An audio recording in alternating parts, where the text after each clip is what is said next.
So when I get a client, we're partners. I don't work for you. You don't work for me. We're building a brand, something that you believe in, and you need to believe in your brand more than I do. Because it's a problem if I'm believing in your brand more than you. You already have an idea, or you should have an idea of where you see yourself in 6 months, a year, what have you, or where you would like for your brand to go. Then I come in and I just help you create that, and we push it out there. Welcome to the Networking with Michelle podcast, the show dedicated to providing you with life strategies with a little bit of entrepreneur advice. Here we believe in the Jim Rohn quote, success is nothing more than a few simple disciplines practiced every day. Oh, hey everyone. Welcome to the Networking with Michelle show. Today's special guest is Bridgett Joe, founder of S.Charles PR. Yes. How are you doing? S.Charles PR, which I just found out that she thought that was my name. Y'all. Yes, that was my confession for the day, and we're going to get into that. But how are you doing this morning? I'm great. How are you, Michelle? I'm doing well. Thank you so much for having me on your podcast. Absolutely. I'm truly honored, seriously. And it's overdue. It is. But I wasn't going to say nothing. So I've been knowing you running in the same circles. I've been in business going on 5 years. Okay. So I want to say at least that 4 to 5 year mark, we've absolutely. been seeing each other. Yeah. Okay. I've been in business 16 years. Okay. I'm learning today, y'all. I'm about to learn some. There's some ifs. You know what flow is. We haven't even started, and we might call it how to weather the storm. Hey, I like that. How to weather the storm. That's good, y'all. Y'all hear that? All right. So first things first, for those that don't know, tell us about yourself. So my name is Bridgett Joe. That's 2 T's, no E. And if you call me Bridgett, I will not answer you because my name is Bridgett. I am the principal owner of S.Charles Public Relations. And what I do is that I work to get you noticed by telling your stories through different mediums such as television, radio, print, online, blogs, podcasts. And we do media training, branding, social media. We do media buys also for people who want to buy commercials. We also write commercials. I don't tell people that a lot, but we do write commercials. And we also book media interviews, media tours for clients. So we're a PR firm based in Houston, but we also have clients outside of Houston as well. And we also book our clients outside of Houston and nationally also. Okay. Yeah. How did you get started in PR? So funny thing happened. My son's going to kill me because I always tell this story, but it's because of him. When he was 4 years old, I was working in radio. Remember Power 97.5, the radio station that was here? So we were just starting, and I was literally working 25/8, so to speak. And so I was planning a wedding. I had decided to go back to school for my master's, and it started a new career. All at the same time. Somewhere in there, I said I had a nervous breakdown. Yeah. I'm sure I did. But my son started having tantrums. And because it was like, when they're young, they can't express themselves with their feelings. So he would just have tantrums. So I would have to leave from work, go check on him, calm him down. And kids are movies too and smart. So then he realized, okay, if I have a tantrum, my mom will come. Yeah. And I just couldn't do that because when he did that, that would make me have to stay later. At the office. So one day, I said, we're buying our house, we're at closing, and ended up missing out maybe on 2 or 3 days. I said I needed a day off for closing, but ended up being 2 or 3 days. So they wanted to write me up. And I was like, but you knew I was closing, the radio station didn't burn down. I don't understand. And the lady who's supposed to have my back did not. So she was there with the papers already, And I was like, I'm not signing that. Yeah. Well, we're not sure. I said, you know what? I got one better for you. Say, excuse me. I went to my office, typed up my 2 weeks, printed it off, used their paper, and I said, here you go. They were like, well, wait a minute. No, wait. No. Because my son is suffering. And what I came to realize that day was that if I died, they could replace me. My son, he wouldn't have his mom. Yeah. So that's what made me quit and start my own business. Yeah. I know all too well about the write-ups. Oh, really? You got experience in that. And I believe I signed the paper, but then I ended up quitting within the month. See? Because it's kind of degrading, isn't it? It's like, I'm too old for this. Right. And then I would always stump my supervisor because I would ask him, I would tell him, because he's like, if you need help, just ask. And I was like, I can't ask what I don't know. And he's like, what? And I was like, well, how do you know this material? How do you know? He was like, well, it just comes. So you have experience over me. Right. I'm thinking I'm providing the best customer service knowledge. He's like, yeah, you sound very confident over the phone. I was like, yeah, because I believe what I'm saying. You sound very confident. What is that? Okay. But yeah, one too many failed mistakes. Okay. It got the write up, and I was like, oh, okay, bet. And then, I took my vacation and then came back, and then I put in my notice. They lucky they got the 2 weeks instead of their vacation. I needed those 2 weeks. right, chunking the deuce on 2 weeks, right. Now, you said something interesting that it keeps tugging on me. The commercials. Is Houston a good market for commercials? Yeah, actually it is. Really? Yeah, it is. Okay. But I don't know why I don't tell people that often, but when I was at Power 97.5, that's how I got into commercial writing and voicing commercials, because clients would need their commercials written. And so I had a whole lesson on how to write in 30 seconds and 60-second increments for commercials.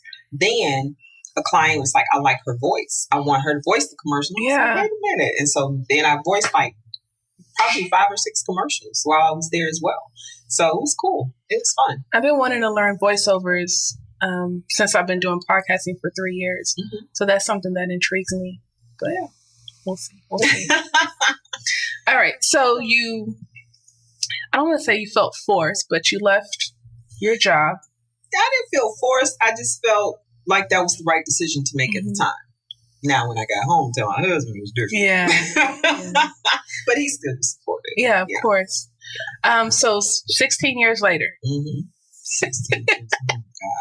And that 4-year-old is now 20. Okay. And in college and doing great. So, yeah. No more tantrums? No more tantrums. Different type of tantrums? Yes. Like adulting. I know you young people, you millennials, y'all don't like adulting. That's what it is. It's like adulting. Look, I can't blame the brother. And then it's just one. So, yeah, he's a little spoiled. So let's go back. When you started your business, what was your immediate offerings? So, because, now here's the good thing. That's a great question. Because I was working, I had built relationships with radio and in television, because I worked for Fox Sports before I worked for 97.5. And you kind of in that, area, because we run in the same circles. And so you kind of know all the media people. Right. And so I was able to offer press releases and media interviews. Okay. And I was also a freelance journalist. So I kind of did a 2-edged thing there to where if I wrote the story, then I could get my client in those particular publications as well. Yeah. Okay. So yeah, those are my immediate offerings. And I did media training as well, because I knew enough on the radio and how you look on television, what to do and what not to do. So yeah. And how have you been able to evolve through the years? Because, obviously we're recording a podcast. Right. So I guess we kind of go from traditional media to new media marketing. So what are some of the things that you've done to evolve as a person, as well as your business within this media landscape? Now that's another great question, Michelle. No, seriously, because it has evolved. And as how the media and the word gets out on how it has evolved, you have to evolve as well. So one thing I do is that I keep millennials surrounded around me, because those jokers are smart when it comes to the technology part. Then I had to get to know social media. And as social media evolves, I had to get to know how to do that as well. And then how to brand our clients. So using the hashtags, I had to learn how to do that. And branding the full client, or the full project, or the full company, meaning not just writing a press release and then booking the interview, but also branding them. And how do you do that? You have to create a whole package. So I also I took a PMP course. Okay. Project management. Yeah. Because I didn't realize that I was a project manager. Yes. And so the person I took the class from, and I'm sitting there going, oh my gosh. Been doing this. I do this every day. Yeah. So I project manage my clients, and then that made everything more seamless for me. So now I do this scope of work, duh, which I was doing before, but now everything is laid out in a plan. And so from step A, step B, so, it helps. Now with PR or media, just like with your podcast, nothing is, I don't like to, because I'm not a regimented person. Although I am a military child, I bucked to that system. But it gave me the discipline as far as being an entrepreneur and going with the ebbs and the flows. And then so for my business, that's how I had to get, better with the social media and the branding, the whole client, not just, one area. And then I had to brand myself, which was something that I was not doing. I was branding my clients, but no one knew that I was an expert. Right. So then I had to come around, and this was just recently, I'll admit that, maybe within the last year, I had to learn how to brand myself as an expert. So now I take advantage of Instagram stories. I take advantage of digital media. I have a YouTube channel. And I remember I talked to you about podcasting. I thought about it and I was like, I think I'm going to stick to YouTube because this is my comfort zone with the YouTube. But taking advantage of my social media, all of them, LinkedIn, Facebook, Instagram. I do Tumblr, but it's a hit or miss type thing. But and Twitter. So I'm on all of those. And, sometimes I post one and it hits all of them. And then sometimes I'll do them individually. But then I had to also put myself out there as a commentator. So I've been on Fox a couple of times. I've been on some other radio programs to where now my expertise is, sought after. So you can't just brand the client. You also have to brand you as the expert in order for people to come. Yeah, I agree with that. One thing I've learned early on is when I took care of my social media posting or just overall branding, my personal brand, I'm actually able to gain more leads that way. And early on, people were surprised. And I'm like, well, I get my clients based off of my brand. Like the clients that come to me, they come to me because I'm doing a good job, and they want the same thing. And I was talking to a young lady just last week about that because she was like, I'm so involved in my client stuff. I don't have time. And I was like, well, how do you get your clients? And she was like, only have one. And I was like, take care of your personal brand platforms first, because your clients or potential clients are going to see that and they're going to want to work with you. Exactly. And they're like, and then I was like, even if you do it 15 minutes a day, post what you need to post and then jump into your client work or whatever else. But I think even today with all of the technology and the platforms, people are still shying away from becoming an expert. I wonder why that is. Or they are an expert, but they're not ready to showcase that to the world. That was me. Okay. That was me. So what was that point? That trigger for me? Yeah. I actually got a business developer, someone to help me develop my business because I found myself stagnant. And so I knew I needed to make a change. Oh, so the company is certified. So as you can see up here on the wall. So we're certified. And that was the first step. Okay. And then I was like, okay, this is still not getting it because the certification world is a whole different world. Yeah. And you have to brand yourself to them in a different area because I was used to doing fashion, sports, entertainment, politics, stuff like that. Those are the areas that we worked in. We still do, but I wanted to branch out, to pull the company out into something else different. And when I went to this business developer, she was like, so what are your numbers like on social media? And I thought I was doing something. I had 2,000 something on Instagram and, I got 5, 6 something on the Facebook business page. And I'm thinking I'm doing something. And she challenged me and she said, this is what I want you to do. I want you to post every day for 30 days. Give tips, give facts, give points, all that have to do with branding, PR, social media, whatever. You can record it. You can make a post, a meme, blah, blah, blah. Then I talked to her about YouTube because I had been getting that inspired action to do a YouTube channel. I like that. Because I was seeing all these young people and I was like, man, now mind you, I created a YouTube channel in 2010. And if I would have known then what I know now, girl. Right. Yeah. So I was like, man, but I didn't know what to do. I just really thought it was just another social media thing. And so I had S.Charles PR Relations for the longest. So now that's there. And then I created Life of the Publicist, which is what this will be on, Life of the Publicist. So let me tell you something. That's hard work.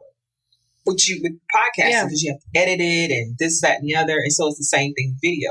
And I'm not ashamed to say I do everything from my phone. Tiffany Williams of Twice Media Productions, she, I called her one day and inspired action again to call her. So she's fussing at me and she's like, so are you on my email list? I'm like, yes. So did you get the email about doing videos with your phone? And I was like, yeah, I did get it. Did you open it? Read it, watch the video. Right. Did you do all of that? And I was like, no. She's like, what kind of phone do you have? At the time I had a Galaxy Samsung 8. And she said, you do realize that your phone shoots in 4K. Oh, 4K is not fine. Okay.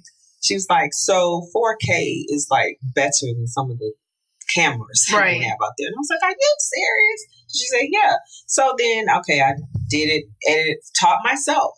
I'm still learning, how to do certain things with the software that I have, but everything's on my phone and I'm proud of what I've done so far. And as I get, better, I'm sure I'll put out better quality videos. Absolutely. But that's how that came about. And so after I started doing that, because I was that person, the second one that you said, because I thought that if I put it out there, what I'm doing for my clients, that would be enough. People will know. And then that people will come. Nope. It was the complete opposite. Now that I've been branding myself and I'm all over my social media, I get questions, people respond. So I'm like, okay, that's weird. But, do you think we're in a society where it's like, me, look at me? I do. I think it's a tough balance. If you haven't noticed, I haven't posted anything on social media for 2 weeks. Yeah, what's up with that? And I really want to get off. I know I'm addicted. But this month I've been focusing on strategy and I've been posting. And then kind of when I went on vacation, I just turned it off. I was like, I did a few IG and Facebook stories, but no formal posts. And now that I come back, I'm thinking I would jump right in. And I'm like, don't feel like it. No, I'm good. And it's hard because, we have events coming up and I'm revamping my website and I need to start promoting stuff again. Right. But right now it feels really good, not to be on it like that. Really? Yeah. Yeah. But I'm the main person. Talks about networking, talks about personal branding, talks about being top of mind. And some people have texted me over the past couple days and be like, you okay? Where you been? What's going on? Right. What's up? You're not practicing what you're doing. I'm just saying. Well, I encourage a break, right? I encourage a break, a detox, whatever you want to call it. But I do, even I have a hard time where I believe in self-promotion and I encourage it, but then I'm like, Michelle, this is too much. Yeah. And I think there has to be a balance of, entertainment, education, motivation. It can't be sell. I agree. So on YouTube, there's this thing called Vlogmas. And so it starts December 1st. It runs through the 25th. And so I was like, okay, I'm going to do this. I'm not one of the thousands, hundreds of thousands, millions with, subscribers. Yeah. However, trying to build, my channel and trying to kind of go along, not with everything that they do, but that was interesting to me. And that was a lot of hard work, posting every day for 25 days straight. Yeah. And I think I missed maybe 2 days out of the 25. I was burnt out. It's a lot. And so I understand what you say about that break. I just stopped everything. I just didn't want to, I just didn't feel like it. I was just tired. And then when I posted something and then I was getting DMs, oh, I was wondering when you're going to post again. Okay, so you wait until. It's amazing how many people are looking at you without saying something. And some of them are good trolls. True. Some of them are positive, but can I get a follow back or can I get a shout out or something? Every now and then. Something. Let me know I'm on the right path. Right. It's interesting and it's crazy because my last post, I do a video and I'm like, if you want more of these tips, and I'm like, ghost.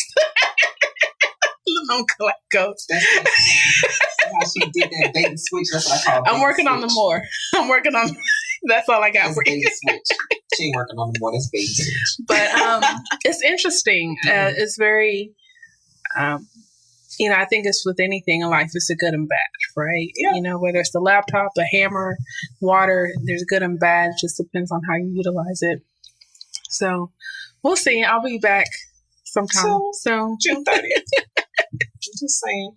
She'll be back June 30th. If not today. For a day. If not today. Guys, so much. Okay. Do you think press releases are still a viable form of marketing? If they're written correctly. Okay. Because now I think today is more about pitching, because I can pitch something a little bit quicker to my media people. And it just depends. So, and what people don't know, and this is another good question, there's a press release and there's a media advisory. And people get the two mixed up. They think it's the same thing. So a press release is like an article, who, what, when, where, why, but you're putting it in an article form. And you're informing the journalist of why this is a great press story. So for you to release it in the press to the public. A media advisory is basically a blurb up here and then who, what, when, where. So it's more like an informational, real short type thing. Then a pitch is something that's going on in the news. So let's take something positive. What's the news that's positive? What's the news that's positive? Okay. So I'm trying to think. I don't want to do dead air because I know about dead air. But so if there is something like, it's summertime, for example. And actually, this is actually true. I sit on the board for the Texas Association of Prevention Drowning. TXDT. I'm missing something here. But so my pitch to the media has been, we have the ABCs of swimming. I can't think of them right now. I'm sorry. And, during this time, you probably hear about a drowning maybe every day on the news. And what most people don't know is that most drownings occur in the bathtub with children under 2. Because parents think they can go run. But, babies or whatever, they move quickly. So you really can't leave a baby alone. Even in this much water, if they roll over, they don't know how to, so that's unfortunately has been a lot of losses. So the pitch is, here's this organization. It's a nonprofit. And we have this information to give to help parents or, to give this educational information out so that you can use these tips to stop or prevent drownings. So just kind of making it mindful. So now it's summertime, so it's perfect. So that's a great pitch. Yeah. Or I could be more informative and give a press release with, this is this, organization. They came out during this time. This is what they're talking about. For more information, contact me to set up to do the interview with this person. So press releases is fuller. I say that's your full meal. Media advisory is maybe the appetizer. Interesting. I'm gonna fill you. I'm gonna give you some information, but I'm not going to fill you up because I want you to come out and see it. So then that's when I have the who, so and so, what, when, where, address, phone number, and this is how you can come. Contact me. You want to come? Blah blah blah. And then a pitch is this: I'm giving you some little snacks. And this is why I think you should do this full story to get the full meal. So people don't realize that. Those are the 3 different things. I love it. And we keep emphasizing the personal branding. So I work with we both come across a lot of speakers and authors. What about a media kit? So a media kit. Now here's another thing. There's a difference between a media kit and a press kit. People don't realize that either. All right. I'm taking notes. So a media kit is what it is. It's your media. What have you been in? What have you done? Your like if you've written a book, so your book should be included in your media. Okay, that's media. Okay, right. Your book, your flyer, your bio. That's your media kit. Your press kit is what have you been on press-wise? So you've been here in the press. You may have, so now you have something called EPK, which is an electronic press kit. And so with that, you put it together and then you have your links. to your interviews, to your stories, print stories, to your radio interviews. You have all of that. So you have those links. So when people open it up, they can click on it and hear your story or how well you interview or not. It just depends on what it is. So that's the difference between the two. And if you do a hard press kit, then you should have your clippings, not stuff that you cut out. Okay. Break it down now. Break it down. So you can get press clippings, okay, from that particular magazine or that newspaper. And what they'll do is they'll send you an actual PDF of your article, and then you can print it out. Mm-hmm. So then it's nice and it's neat. It's not what you cutting it out around the ad and stuff like that. No.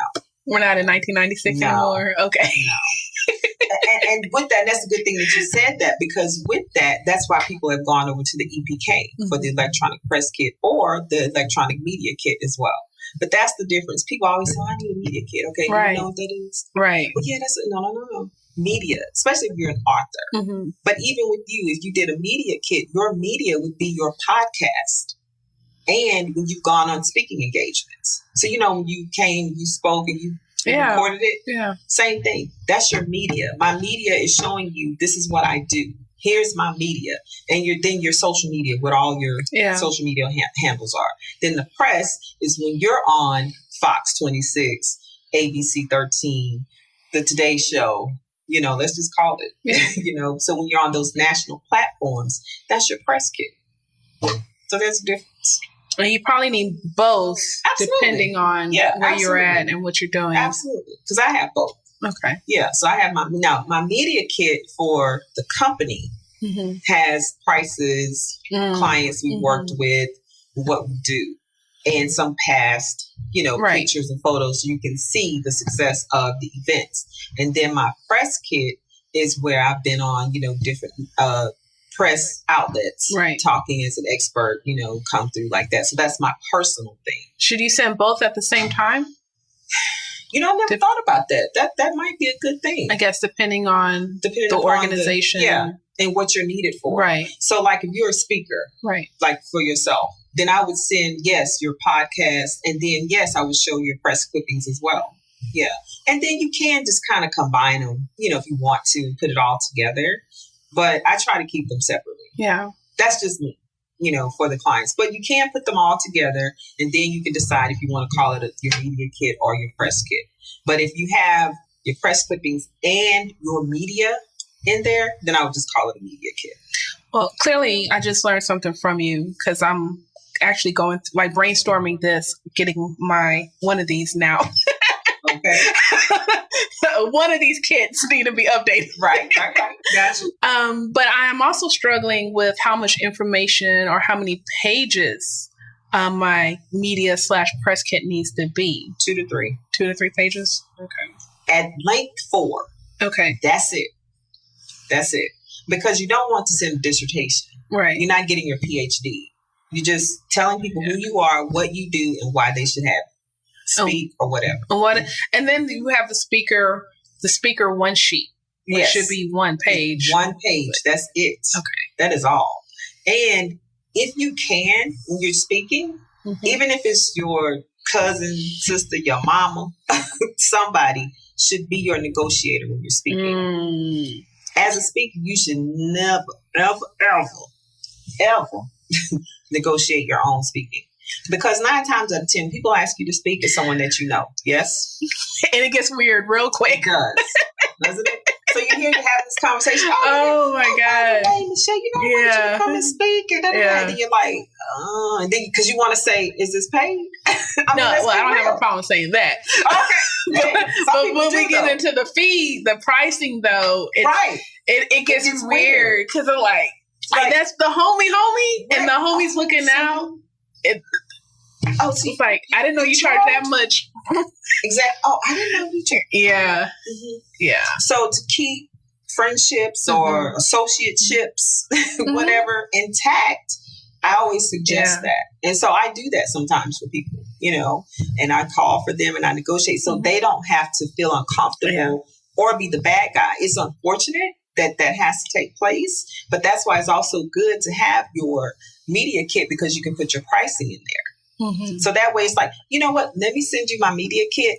Look it over and then let me know. So you can add that in there. Your one sheet and then bam, here are my prices. Yeah, I'm definitely doing that. Mm-hmm. And I also feel that when you do that, and there's a lot of debate to add prices to your website or marketing material or not, but I just feel like people are calling you because that's the first thing they want to know. Right. They want to know if they can afford you. Exactly. And like, let's just cut through the BS. These are my prices. They're on my website, on the media kit, press kit. I would like to think if you call me, you can afford me. Right. Like if you've seen it or if I've at least provided you with that information, if you call me back, you can afford it. And don't call me for a hookup. Let's see. Sorry. Lost my train of thought. I'm sorry. I had to throw that out there. That's a great point that you made, though. If you're calling me, you already know you've seen it. Yeah. And that's something that I'm trying to help get to your next thought. But that's something that I vacillate with because it's like, do I put the prices on my website? Or if there's an interest, they call me and then I send them the media kit so then they can see the prices. Because in the media kit, I have everything, prices, services, and everything. And back in the day, excuse me, when I first started, actually it was 2002, but it was taboo to put prices on the website. But to your point, now it's like, let me just put this out here so there's no question. And like you said, I like that. When you call me, you're giving me that impression that you can afford it because everything's there. Nothing's hidden. And I'm one of those people, at least for me, when I'm on the client end or potential client, I want to know, right? Because that lets me know if I really want to work with you, I got to get my coins up. Okay. And maybe I need a little bit more time. And I'm not saying everyone should bum rush me. I don't mind the hookup depending on how it's handled, right? But don't, if you're like, okay, Michelle, I charge $200 an hour, and they're like, I really want to work with you, and you only have $0. Okay, well, we're not going to do no work. Okay, we're just not. Right. I can send you a link to a podcast episode, and hopefully you find your way. But if I charge $200 and it's like, hey, Michelle, I've been following you for a long time. I like what you've done, what you built. I see you've done this. The last time I checked you out, you were charging $175. That's what I have. I'm like, okay, cool. You know, because I just feel like you came straight shooter. And I've worked with people like that because at least, like, I know you were really following me if you know my old fee. Right. Like, you're really following me if you know my old prices and you understand that I've evolved. Right. And maybe somewhere got lost. Like, I'm literally revamping my website as we speak. So if someone was to approach me next week, I was like, okay, I understand how they got lost in that translation. Right. But I think so many people are starting with zero and with the hookup. And it's like, business doesn't operate that way.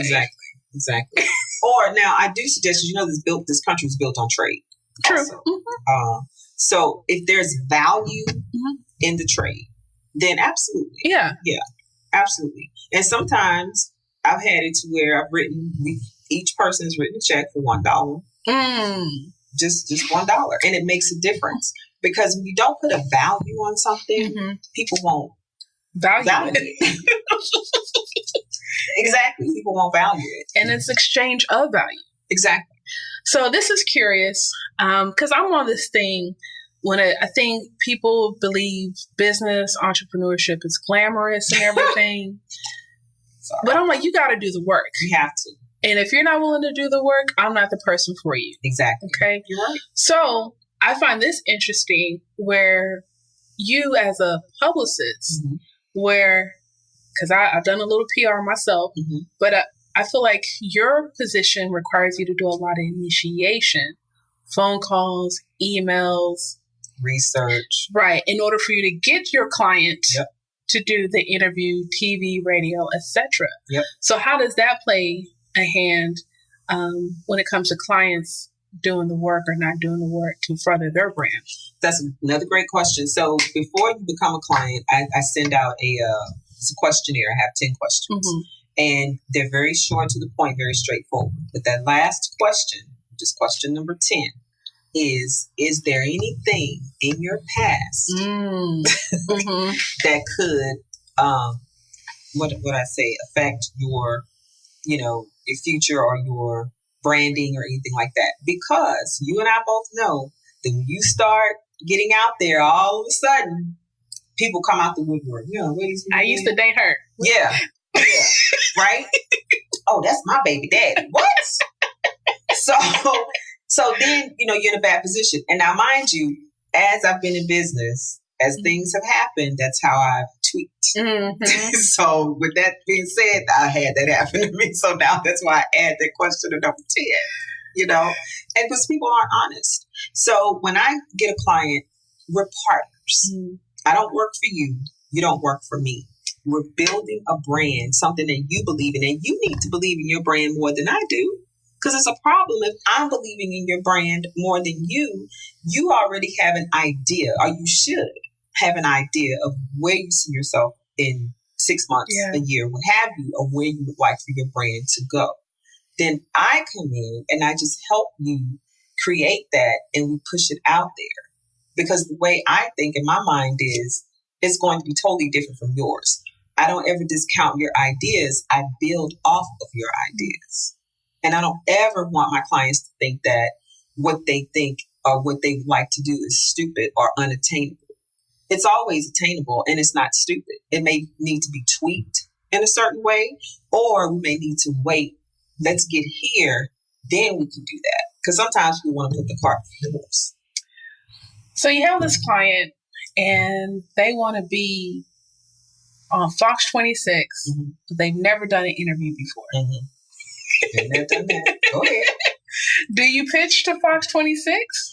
Like, how do you reverse engineer and break this process down to the client? So, first of all, they have to be comfortable with their product, service, or themselves first and foremost, because it can be a great story, it can be a great product. Okay.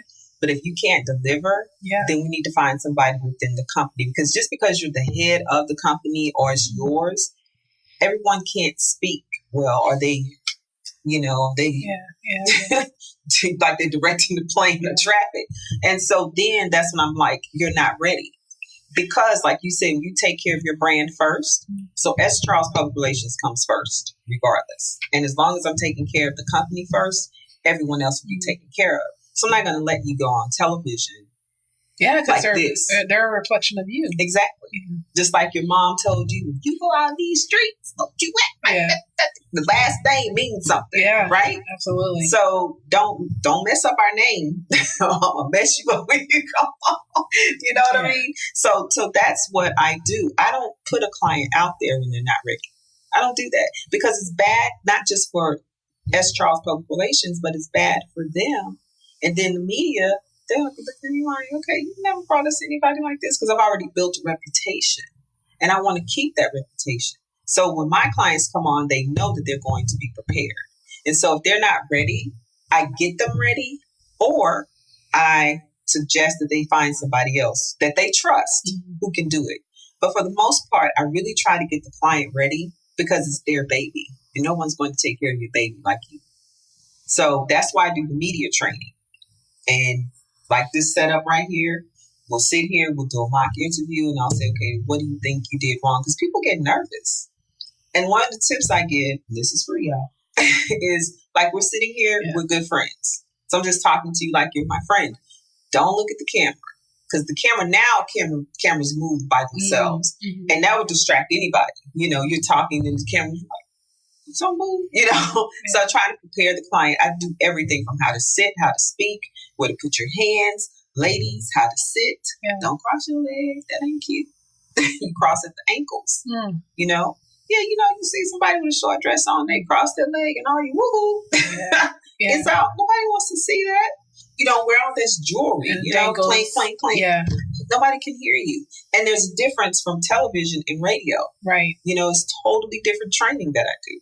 So, I haven't been doing this for 16 years for nothing. I need some training because I was on Fox 26 and I know I talk with my hands, so I was very calm. But when I talk, I didn't realize I'm always looking up. Oh, wow. So obviously I have a podcast and I've done hundreds of interviews, whether I'm interviewing a person or vice versa. Mm-hmm. But that was my first time on TV. Oh, wow. And I forgot this gentleman's name, but I was on the community show. He was like, he was really cool though. Like afterwards, he sat me down and he gave me some tips, and I was like, okay, we're reading 20 minutes ago, right? But I was never cognizant of that.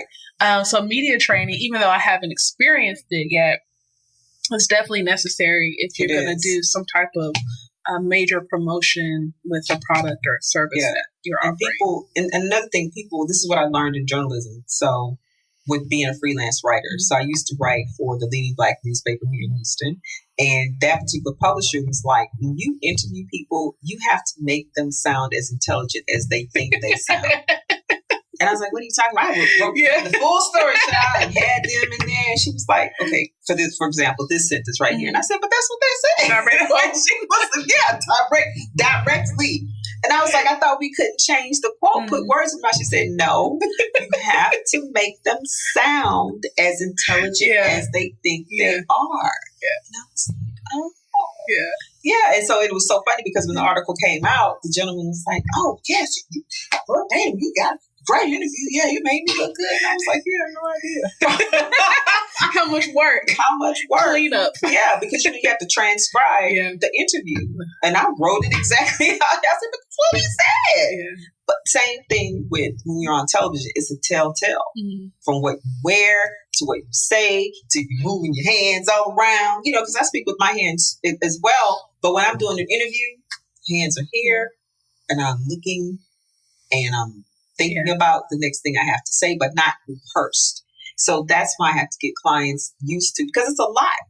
You have to think about not moving your hands. You have to think about what you're going to say. You're trying to look at them, not look at the camera. You're trying to do this, you're trying to do that. And with that, it's a lot if you haven't done it before and if you're not comfortable with it.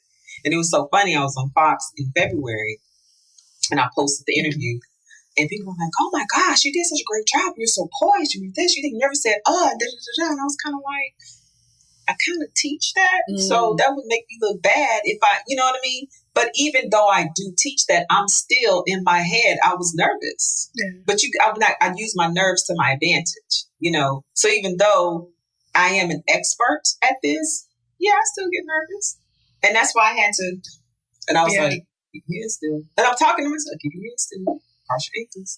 Look at the interviewer. Don't look at that camera. Even though you see it on the side, don't look at the camera. Pay attention to what they say. Yeah. Okay, how you going to answer that question? Okay, don't say, Don't, all of that is racing through my mind. So for people who aren't used to it and not cognizant of looking up or what have you. It's an experience. Yeah. It's different. It's an experience. It's different. But at least you didn't do this. And so we're here today with Michelle. I'm sorry. Gomez. I always want to say that. Gomez is her last name. And then you like. And then the interview was like, so, Michelle, you have a blah, blah, blah. Yeah, elbowing you. And that's the worst thing. When the interviewer has to nudge the interviewee. I was going to say, how often does that happen? But I'm sure we don't see it happen. It happens quite a bit. It happens quite a bit. Well, and it has happened to me with a client. Oh, my God. And another thing I do for my clients is that I prep them. Mm-hmm. So after we do the media training, then I send over media do's and don'ts. Mm-hmm. And I know they haven't done them by how they interview the next day. They haven't looked at it by how they interview the next day. You got to do the work, people. You have to do the work. We're working together. We're helping your brand. It's not stuff that I'm just talking about. Or here's another one. People will come for a consultation because I do consultations. Mm-hmm. And they'll go, wow, you really do know what you're talking about. How many times have you gotten that, Michelle? And I'm like, no, I don't know what I'm talking about. I only went to school for it. Yeah. And you have to have that trust. That's the main thing with my clients. They have to trust me because that's huge. Your brand, your business, like you're like, I'm working on my website. I'm doing this. I'm doing that because you haven't gotten to that place yet. Because it's your baby, like my son Cameron. Of course, you have the grandma, the grandpa, the husband, the aunties. They love him, but they don't love him like I love him, right? Yeah. They're not going to cut for him like I will, right? So that's just like with your business. That's your baby. So that's why I really, really push my clients to tell their story, because nobody can tell it like them. How did you get the idea? Where did it come from? What were you thinking? Where were you? Did you write it down on a napkin, tissue paper? Mm-hmm. Where, that gets exciting when you have that, story, because something inspires people to do something all the time. Inspired action. Inspired action. That's the word of the day. I want to go back to the media kit and press kit, because I've experienced this as well. When you're doing interviews and these media outlets change their website, or they just have so much content, they're constantly deleting and flushing stuff out. I've been in a position where I saved the link and then months later, for whatever reason, I go back and it's not there. So what are some things we can do, especially if we're on major outlets, news stations, especially those very popular publications, because it's social proof. Right. And you want that proof, right, but it's not there anymore. What are some things that we can do to kind of, I guess, keep that proof? So a lot of people don't know this, but you can purchase your clip, which I strongly I suggest clients to do, and it's an investment. So I use a service called News Clips for You. And I've been working with her for the past 4 years. And I tell her, there's this form to fill out on her website, what time the interview was, what station, who was it, and who were the reporters.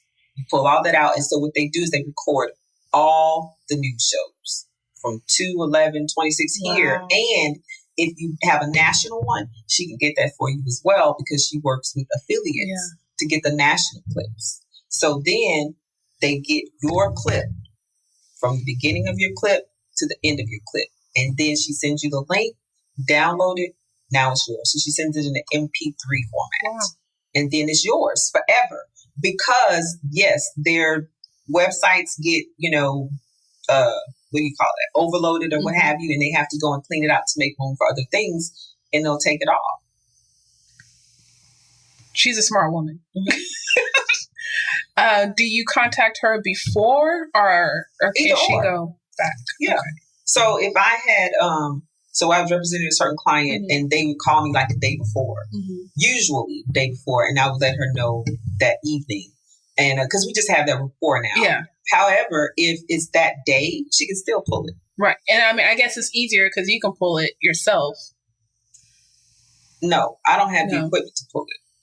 She has this special recording equipment that she uses. Now, you can get it yourself and do it yourself. Right. Yes, absolutely. But for her, I mean, what you can do is with your phone, and record it like that. Yeah. But there's a certain type of recording equipment that she has. She's kind of explained it to me, but I'm not sure.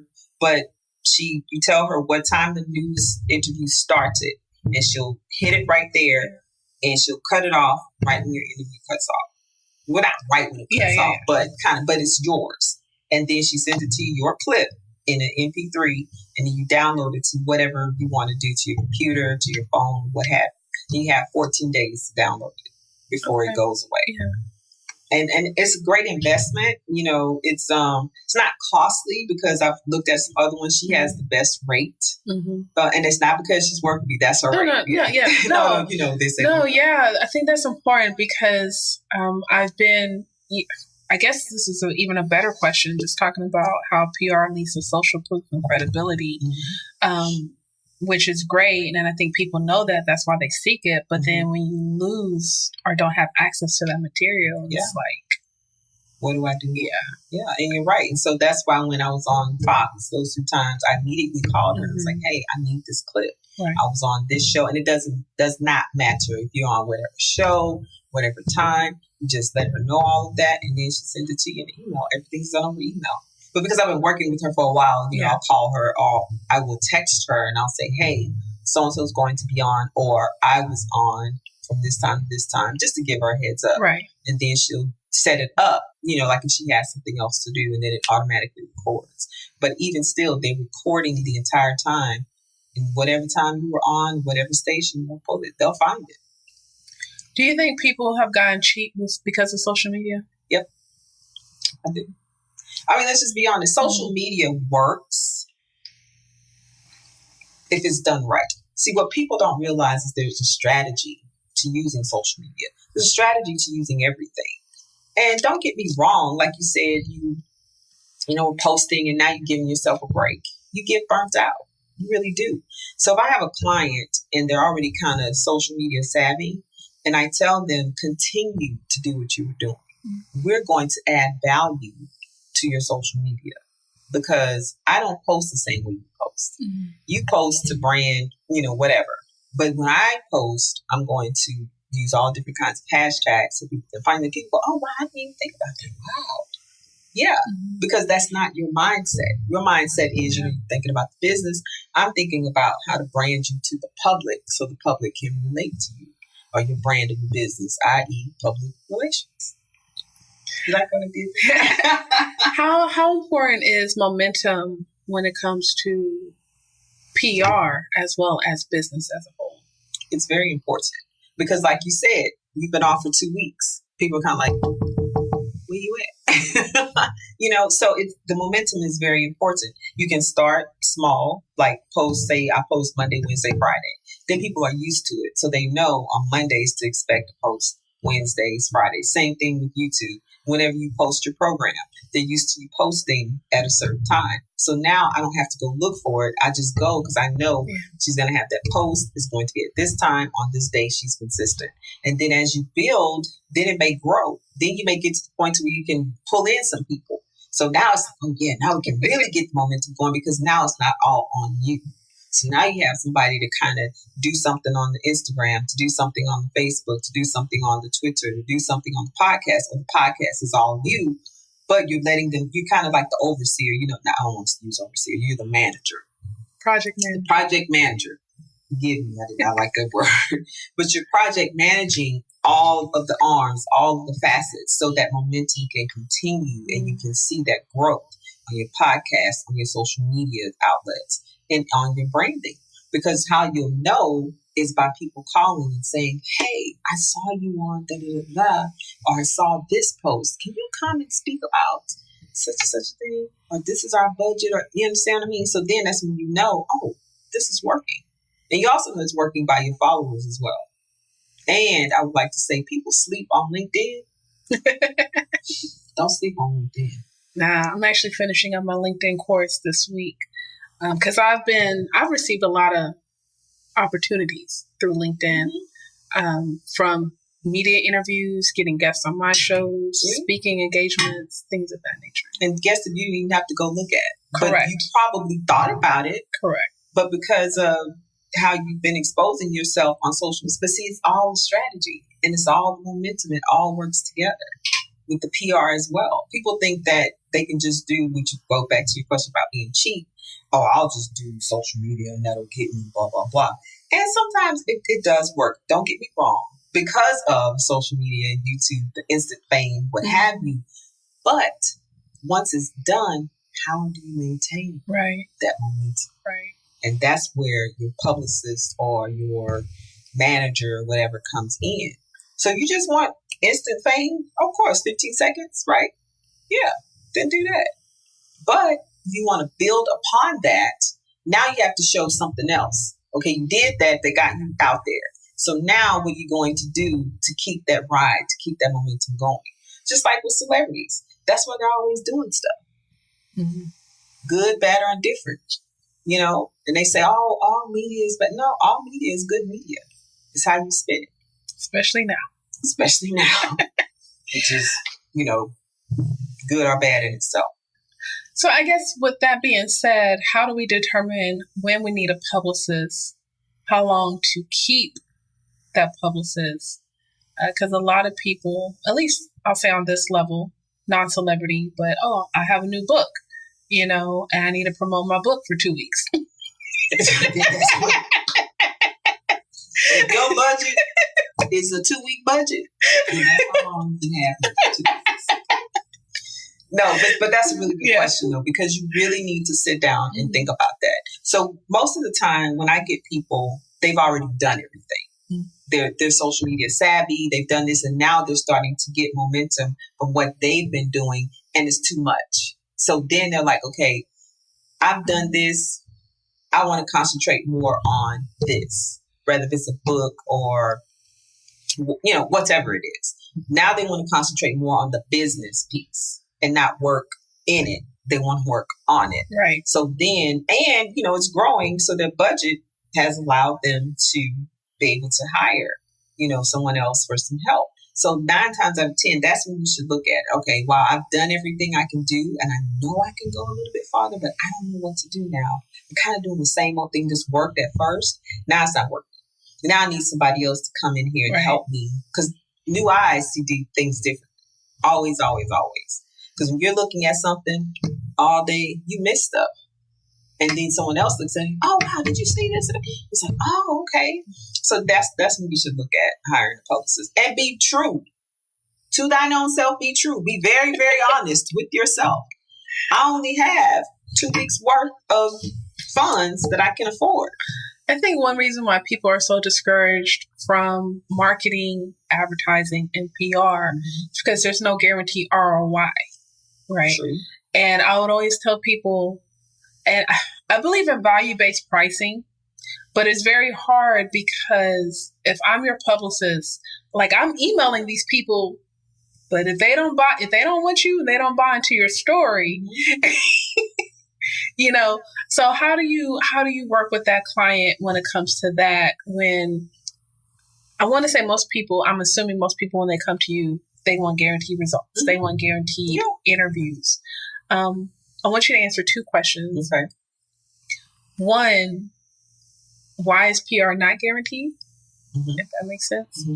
And then 2, I guess, how do you just walk a client through that process if you're unable to, regardless of your relationships, if you're unable to book them for an interview because they suck?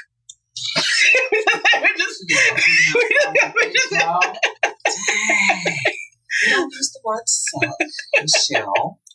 And then we'll get into reputation management. Y'all see the split? So, okay. The first part, which is why you cannot guarantee results in PR. So, with PR, it's timing. Mm-hmm. And it depends on, when you said, how long should someone use you? That's where, because I do pre-interviews with people. I don't just say, oh, yeah, you have a great idea. Come on. Okay. No.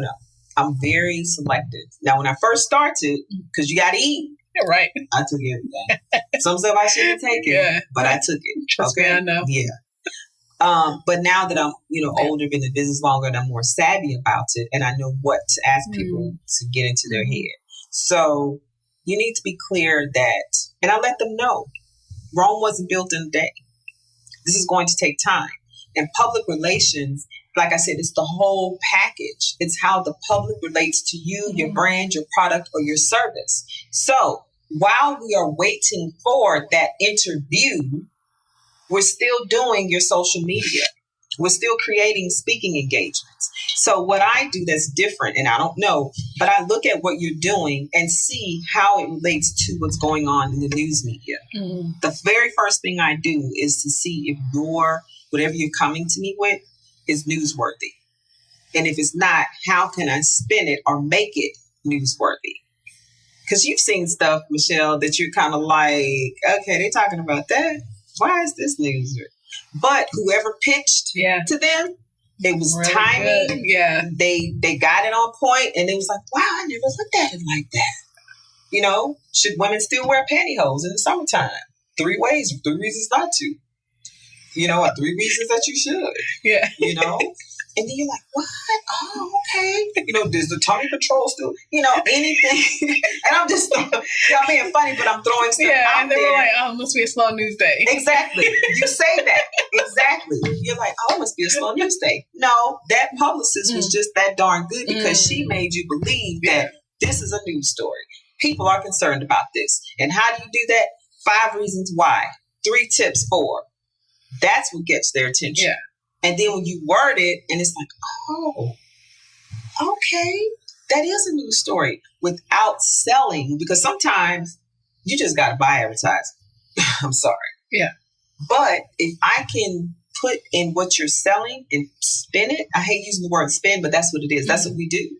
we spin it, we turn it around to where it's a newsworthy story, then it's like, oh, okay. Because sometimes it takes, and I'm just being honest, because we're being honest. Sometimes it could be 30 days. Sometimes it could be 2 days. Sometimes it could be 3 months. But eventually, I get my clients on. And that's only because I write it, I put it in there. And if it's something that's newsworthy that's going on in the media at the time, then I can spin it and it's a little bit quicker. Then also relationships are important. So I pitch every time I see one of my media friends, and it's not a contact. Mm-hmm. These are people that I actually know and have gotten to know.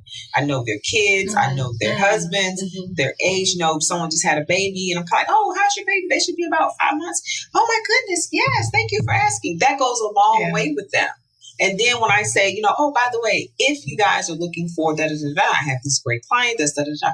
Oh, really? Send me that in a more blah, blah, blah way. And then next thing you know, hey, is your client available? So I always say not guaranteed as a safety, I guess, net or something like that. You know what I mean? Yeah. And it's in the contract, However, I do take that time to get to know what it is you're doing. What are your goals? Are you in this for the long haul?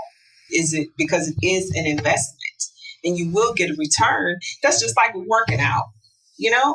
I start over every 6 months because I get the big head and, all for a year. I'm like, oh, yeah, I look good. Girl, I go in my closet and put anything on. Yeah. Then next thing you know, you're going to eat this a little bit more. You're going to eat over here. And then you go back in the closet, you're like, oh, wait a minute. This fit last week? Nah, bro. That fit 6 months ago.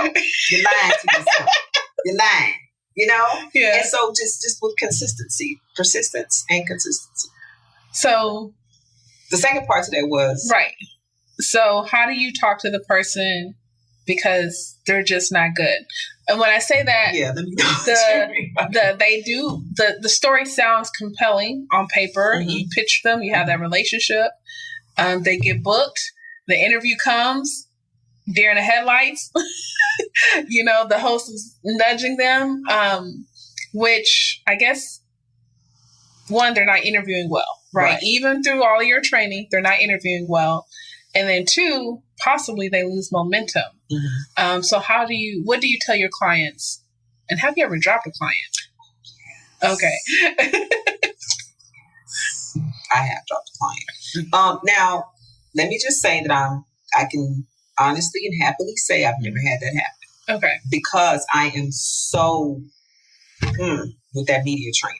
Mm-hmm. Because you will not make me look bad, period, point blank. Not me, but the company.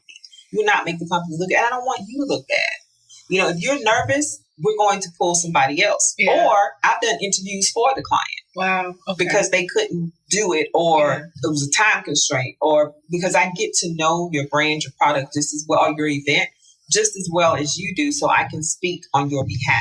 You see publicists do it all the time. Usually it's with crisis management. Mm-hmm. They're trying to get their clients out of trouble. Yeah. But I'll speak on your behalf. No way am I going to let you go on if you're going to be a deer in headlights, because it's just uncomfortable. And some people just can't get it even through all of the training and everything, like you said. They're still nervous, hand sweat, they're pacing. And then it's like, okay, do you want me to do this for you? Because obviously you're not going to get it. Or I'll start them out small with radio, because radio, nobody can see you. So, and then once they kind of get the nerves out with radio, then I think you're ready for television. And I tell them, like I said, don't look at the camera, look at the person you're speaking with. Don't look at that.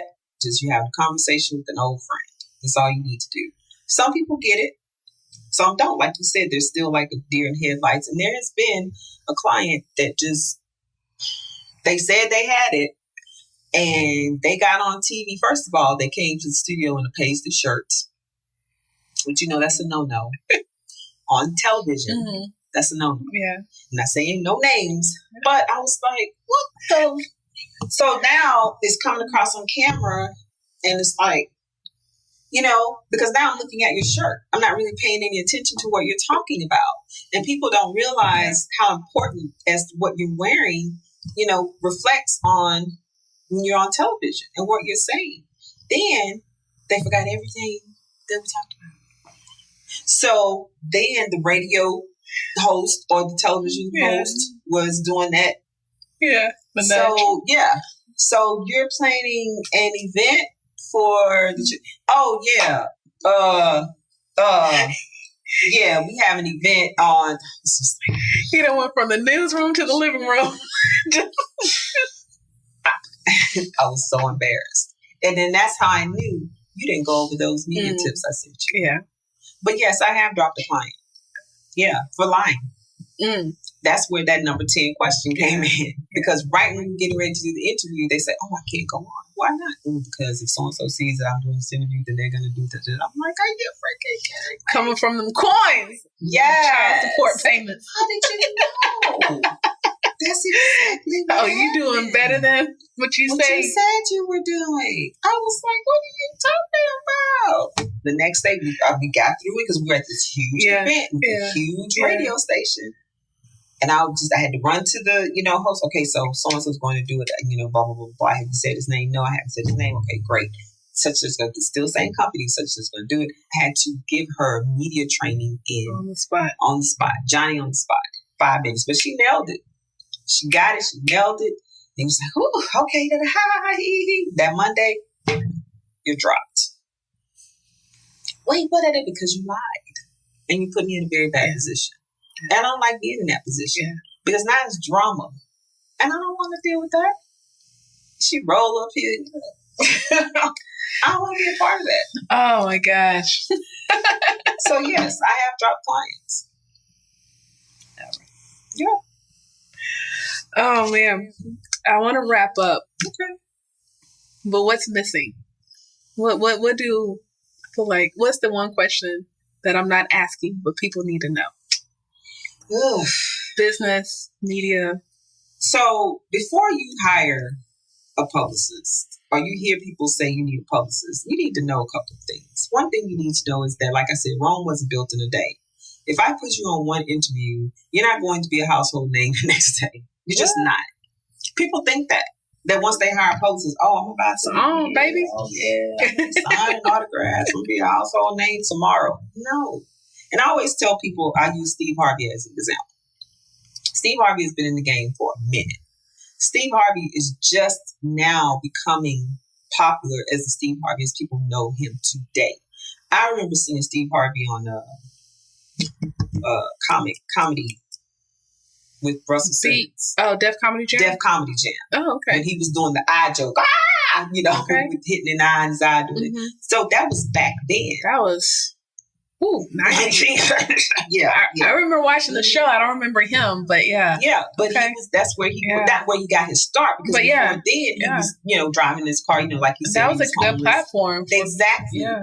So that's when I first started seeing Steve Harvey. Then he had the Steve Harvey Show, the television show. But a lot of people didn't know who he was. Right.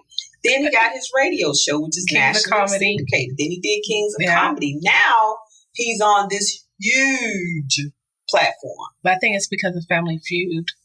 In my opinion. Yes, Family Feud and all the other shows as well. So I was like, oh, wow, because guess what? That was more of a diverse audience. So you're not going, this has been years and years and years, and he's been building his brand, and he's made mistakes. He's had, people here, people there. But as he's grown, he's learned. Mm-hmm. And as he's learned, that's built him up even more. And he still learns. He always says he never knows everything. That's what I say. I never know everything. That's why I keep the news around me, so they can keep me up to date. So please know that you're not going to be famous just because I'm serious. You'd be surprised, Michelle. I have a publicist now. Yeah. They don't keep me in all the magazines and all the newspapers. Do you know how many newspapers and magazines there are around here? You know what I mean? And so that's one thing. And the other thing is be realistic about your investment. Yeah. We're not cheap. And if you're looking at it as cheap, then you're not ready yet. Your mindset is not ready. PR people, it's worth it. Now, there are some things you should look for, like have they, done anything to clients, check out their social media, interview the publicists. It's okay. And if they can't answer certain questions for you, then you might need to go somewhere else. And I've had this too. People coming, you hire. And then they go and they hire the college student. Nothing wrong with that. They may get them a couple of good things, but then, like you said, that momentum. Yeah. And then longevity. And so they go here and then no. Then it's like, hey, you remember me? And I'm like this, yes, I remember you. And I let them talk. I'm not taking my new clients right now. Sorry. I'm just saying. Because now it's going to be a headache. Because now you have this expectation. But when I try to explain to you that this is how it needs to go, this is how I want to do now. I want to be on TV now. It's not happening. Yeah. You're not ready. Yeah. So you have to be ready. You have to have a mindset. You have to have a budget, a mindset, and educate yourself. Patience and educate yourself. Because a lot of people don't realize what public relations is. Well, they do now. Hey, I hope so. They do now. I hope you know now. How can people get in contact with you? So you can reach me at B as in boy, H as in Harold, JOE at S as in Sam, C as in Carl, P as in Paul, Relations. That's Bridgett Joe at scprelations.com. You can reach me at my office at 832. Hold on, I'll come back to that. I forgot my office number. You can reach me on my cell, 713-498-0552, 832-267. Child, I forgot my office number. I have to come back to that. You don't call yourself, so it's okay. That's true. I don't, but I should know this. And you can also hit me on my social media. Instagram is at S.Charles PR. Twitter is the PR Specialist. Facebook business is S.Charles PR. And my personal is Bridgett Joe. So I almost forgot your name. Bridgett. Oh, how did I pick the company name? Cute little story. So when I left the radio station, I had to eat still. I mean, even though I was married, but still I had to eat. So I would freelance. And so I was freelancing for a certain popular newspaper here in Houston. And if they knew you were writing for someone else, they would fire you. So I had to come up with a pseudonym, another name. So I wrote under my middle name, which is Shalise. Okay. And my husband's name is Charles. So that's where the S is. So at first, when I first started the company, it was Shalise Charles Media Relations. And then I got a mentor, and that's something very important for your entrepreneurs is to get a mentor, especially someone in the area that you're going in. And so when I met with her, she's like, what's the name of your company? I said, I want to use my middle name, Shalise Charles Media Relations. And she said, well, media relations is just dealing with media. Are you going to brand? Are you going to do? I was like, yeah, I'm doing all that. She said, well, then that's public relations. So it encompasses everything. And she said, Shalise Charles is kind of long. Maybe you should say S. Charles. And that's where the name came. Gotcha. So S. Charles Public Relations. Gotcha. So that's why when I signed stuff, I put Bridgett S. Joe, thinking that the correlation will be in there somewhere. Sometimes it doesn't come through. I know. Wishful thinking. I know. But yes, that's what the S stands for, is my middle name, Shalise. I love it. Last question. What is one action item that you can give us that we can do today? One action item. Let's see. So here's one. Whatever you're doing as far as with your company or your name or whatever, is to have a good slogan. Come up with a good slogan that's very catchy, and then have a story behind the slogan. Our slogan is working to get you noticed, because we're always working to get you noticed. We're pitching you. We're writing press releases. We're doing your social media. That's what we're doing. We're working to get you noticed. So Michelle, was Conversations with Michelle? Networking with Michelle. That's the name of the show. That's the name of the show. So what's your slogan? Personal connection, influential network. Okay. I like it. But a slogan goes a long way. And it shouldn't be long. Very short, 4 words, 5 words, no more than 7. And it should encompass what you're doing. So you have public relations and then working to get you noticed. And then if I need to go into that, we work to get you noticed in the media, So now my 30-second speech is, hi, my name is Bridgett Joe, and I work to get you noticed by telling your stories through mediums of television, radio, print, online, and through branding, social media, public relations, I love it. Thank you. Gotta go home and do some work, y'all. Hey, let's get to work. That goes for you guys some too. Work. That's a good one. That's a great action item. Yep. The slogan. People forget about that. Yeah. Yeah. That's very important. With the story. Absolutely. Because your slogan should invoke conversation. Yeah. Wow. That's interesting. How did you come up with that? Oh, because da-da-da-da. And then you expound upon it. I love it. My brain is turning over here, y'all. Yay! This is a great interview. I've learned a lot. I have notes, y'all. full page of notes. And definitely be in the show notes. I can't thank you enough for your time, for your service, your contribution. I'm going to have all of her information in the show notes. Make sure you follow her on Instagram. Catch some IG stories, those 5 o'clock runs, those 8 o'clock PR tips. Yep. She's a follower. Yes. We catch it all on S.Charles PR on Instagram. Yep. Hey, I'm just so grateful. Remember, I believe in you, and a personal connection leads to an influential network. Thanks for networking with Michelle.